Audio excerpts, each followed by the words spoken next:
नमस्कार मित्रांनो, कसे आहात? तर आज मी आलेलो आहे आळंदीला आणि आजच आहे आषाढी एकादशी.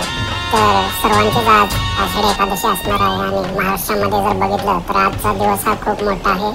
कारण आज पालखी पंढरपूरमध्ये गेलेली आहे आणि पंढरपूरमध्ये जवळपास 15 लाख भाविक आहेत. तर मी पंढरपूरला न जाता मी आळंदीकडच्या साईडला आलेलो आहे आणि इकडे जर आळंदीला जर बघितलं तर इथे पण खूप गर्दी आहे.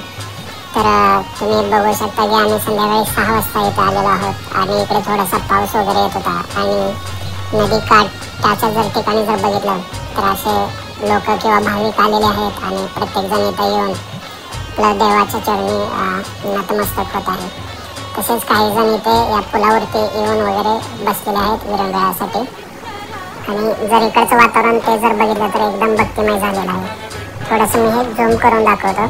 तर बघा नदीच्या काठी किती लोक आलेले आहेत आणि सर्वजण भाविक आहेत. बरेच जण पांढऱ्या कपड्यामध्ये धोतर पांढरा शर्ट घालून आलेले आहेत. तर काही जण नदीच्या पाण्यामध्ये पाय वगैरे धुत आहेत तर काही जण तिथे नदीच्या काठावरती बसलेले आहेत. तर या ठिकाणी जर तुम्ही आलात तर इथे थोडीशी ट्रॅफिकची खूप मोठी समस्या होऊ शकते. कारण इथे ट्रॅफिकसाठी म्हणजे कमी जागा आहे. आणि मी हा जो व्हिडिओ काढलेला आहे नदीच्या दुसऱ्या साईडला येऊन काढलेला आहे आणि तुम्ही इकडून पुलावरही येऊन जाऊ करू शकता. तर बरेचसे लोक पूल वगैरे असे क्रॉस करत आहेत. आणि जर मंदिरामध्ये जर गेला तर एंट्री करताना हा असा तुम्हाला भाग दिसेल. तसेच इथे एका ठिकाणी एका वडाच्या झाडाखाली एका लहान मुलाला आपल्या या वेशामध्ये हातामध्ये विणा वगैरे घेऊन असं ठेवलं होतं. तर सर्वजण कुतूहलाने मुलाचा फोटो वगैरे काढत होते कारण तो एक एकदम छान कीर्तनकार असा वाटत होता. तर सर्वजण त्याला स्माईल देण्यासाठी बोलत होते आणि एकदमच सर्वजण त्याच्या आतुरतेने वाट बघत होते. तर इथे व्हिडिओ काढत असताना एक जण खाली पडला मुलगा तर ते तिथे पळत गेले. पण हा आहे मंदिराच्या साईडचा व्हिडिओ आणि इथे जर बघितलं तर इथे बरेच जण लोक वगैरे आलेले आहेत. आणि आम्ही या मंदिराच्या एका साईडला बसलो होतो आणि जर इथे बघितलं तर तुम्ही बघाल पोलिसांची वगैरे एकदम सुरक्षा एकदम कडक सुरक्षा व्यवस्था केलेली आहे. आणि जर वर बघितलं तर हे मंदिरात तिकडे जाण्यासाठी लोकांची लाईन लागलेली आहे. तर जर इथे येऊन जर तुम्हाला प्रत्यक्षात दर्शन घ्यायचं असेल तर खूप इथे वेळ लागेल. त्यामुळे इथे बऱ्यापैकी जे कोणी येत आहे ते डिरेक्टली मुखदर्शन घेऊन निघून जात आहेत. तर काही जण डायरेक्ट दर्शन घ्यावे म्हणून लाईनमध्ये पण थांबत आहेत. तर आता हे जर बघतं वगैरे जर बघितलं तर काही जण डोक्याला हळद वगैरे लागलेले आहेत किंवा काही जण फोटो काढण्याच्या याच्यामध्ये व्यस्त आहेत. तर काही जण मंदिराचा देखावा बघत आहेत.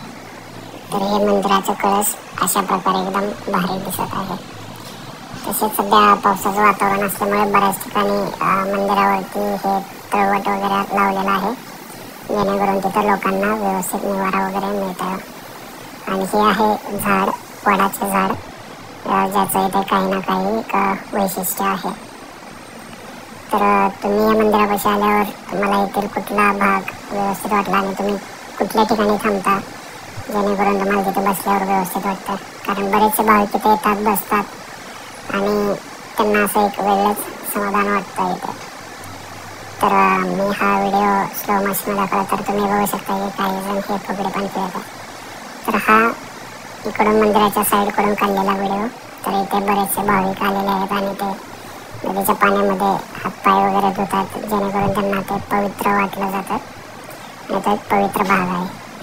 तसेच इथे जर बघितलं तर ते नदीच्या पाण्यामध्ये पाय बुडवणे हे एक चांगल्या प्रतीचं हे समजलं जातं.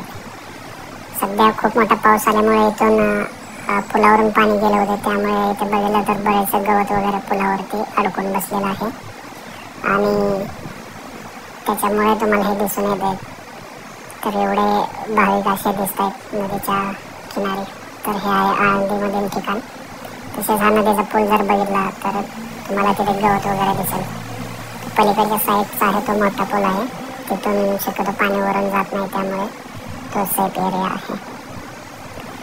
आणि इथे जर बघितलं तर बऱ्यापैकी तुम्हाला बाल कीर्तनकार दिसतील किंवा कीर्तनकाराच्या वेशामध्ये आलेले बरेचसे लोक जे एकदम कीर्तनामध्ये दंग आहेत आणि साईडचे लोक पण त्यांना एकदम सपोर्ट करत आहेत. तर इथे पुंडलिकाचं मंदिर आहे आणि तिथे आरती सुरू होते. तर एक विठ्ठलाचं गाणंच आहे की भक्त पुंडलिकासाठी उभा राहिला विठेवरी. तर आम्ही मंदिरापाशी गेल्यावर असं हे टिक्का लावून घेत होतो, टिळा.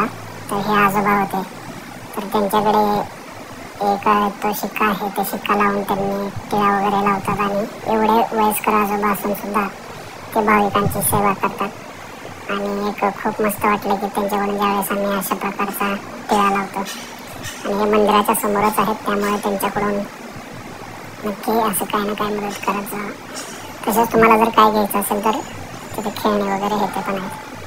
तसेच हे भक्त पुंडलिक मंदिरापुढे हा एवढा भला मोठा हार होता आणि त्याच्यामध्येच पालखी असणार आहे आणि तिथून हे मंदिराकडे चाललेले दर्शनाला. तसेच आमच्या सोसायटीमध्ये पण एक जगन्नाथ महाराजांचं मंदिर, जगदीश्वर महाराजांचं मंदिर केलेलं आहे. तर तिथं आरती वगैरे सुरू होती, तर तिथला एक व्हिडिओ मी शूट केलेला आहे. आणि हे एक दाखवायचं होते की मंदिरासाठी भाविकांची एवढी मोठी लाईन लागलेली आहे, तरीसुद्धा लोक लाईनमध्ये थांबतात आणि मंदिराचं दर्शन घेतात. तसेच इथून तुम्हाला डायरेक्ट मंदिरातील मुखदर्शन स्क्रीन टीव्हीवर कॅमेऱ्याच्या साईने दाखवलं. तसेच हे काय मी मस्त आलेले फोटोशूट्स अटॅच केलेलेच होते. तर तुम्हाला व्हिडिओ कसा वाटला हे नक्की सांगा.